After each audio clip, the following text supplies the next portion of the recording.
आज विधानसभा के लिए ऐतिहासिक दिन और पूरी छत्तीसगढ़ के लिए ऐतिहासिक और हमारे पत्रकार साथियों के लिए बहुत ही अविस्मरणीय दिन रहा है, क्योंकि आज छत्तीसगढ़ मीडिया कर्मी सुरक्षा विधेयक न केवल प्रस्तुत हुआ बल्कि पारित भी हुआ है। हमारे पत्रकार साथी जो अपने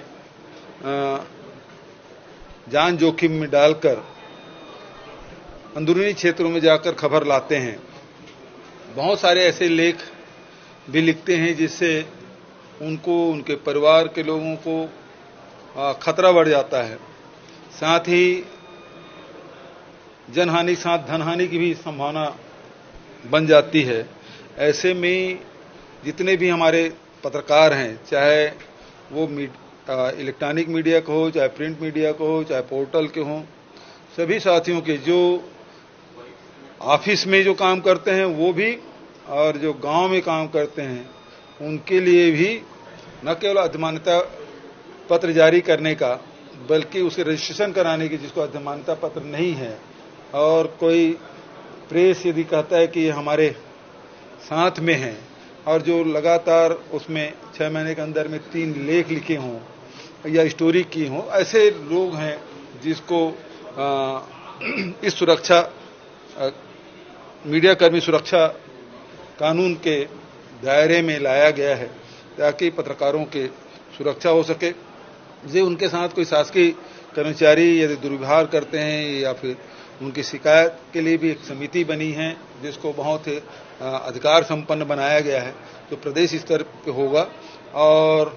उसमें पत्रकार भी होंगे, उसमें अधिकारीगण भी होंगे। तो वो सब मिल के 6 लोगों की समिति बनेगी जिसके माध्यम से उसे सुनवाई की जा सकेगी और आवश्यक निर्देश भी दे सकेंगे और दंड भी का प्रावधान है। यदि उससे संतुष्ट नहीं होते तो अपील की भी प्रावधान रखा गया है। लेकिन यदि कोई गलत शिकायत करता है तो उसके भी उसमें दंड के प्रावधान रखे गए हैं। तो इस प्रकार से देश में इसकी चर्चा भी थी, प्रदेश में इसकी बहुत दिनों से प्रतीक्षा थी। मैं इस अवसर पर जस्टिस आफ्ताब आलम जी, सुप्रीम कोर्ट के सेवानिवृत्त न्यायाधीश आफ्ताब आलम जी की अध्यक्षता में एक प्रारूप समिति बनी थी जिसके सदस्य न्यायमूर्ति सेवानिवृत्त श्रीमती अंजना प्रकाश जी, उच्चतम न्यायालय के वरिष्ठ अधिवक्ता श्री राजू रामचंद्रन जी, वरिष्ठ पत्रकार आज हमारे बीच में नहीं ललित सुरजन जी, श्री प्रकाश दुबे जी, मेरे सलाहकार रुचिर गर्ग जी, महाधिवक्ता विधि विभाग के प्रमुख सचिव, पुलिस महानिदेशक, सभी इसके सदस्य थे और अनेक बैठकें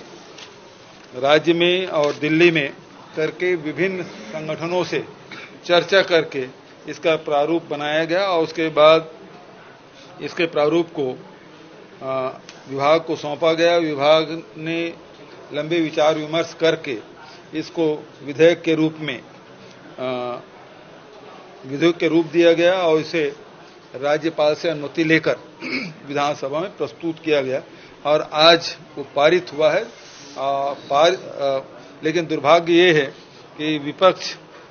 इसके लिए सहमति तो दिए लेकिन इसमें चर्चा में भाग नहीं लिए।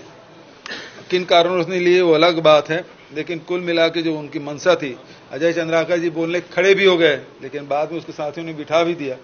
तो ये बहुत दुर्भाग्यजनक है कि ऐसे विधेयक जो मूल विधेयक है और पहली बार छत्तीसगढ़ की विधानसभा में प्रस्तुत हुआ है तो विपक्षी साथियों को भी इसमें अपनी राय रखनी थी, जो नहीं हुआ। ये बेहद दुर्भाग्यजनक है। हालांकि सर्वोन्नति से इस विधेयक को पारित किया गया।